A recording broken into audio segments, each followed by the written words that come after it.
welcome to this latest episode of building 3D printed models using examples from the Newman miniatures range. This time we're looking at how to fit couplings. You can see the main components here, which are standard N-gauge couplings and pins. There are various different ways that couplings can be fitted. This is just a personal opinion, but this is very much up to you and any sort of experimentation you would like. Now, various points are fitted to the model already for attaching of couplings. Drilling these out was shown in a previous video. And as you can see here, I'm using a sharp point to make a pilot hole for drilling out the coupling. It's going to be pinned in place.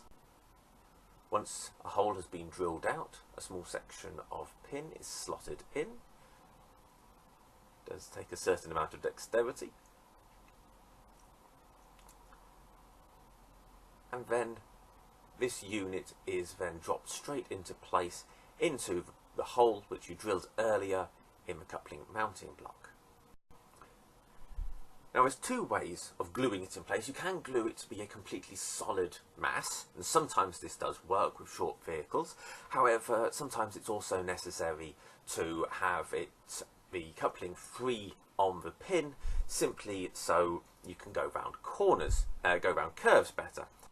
Here you can see I'm using a proprietary fan to fine-tune the height of the coupling to make sure that it's reliable in service.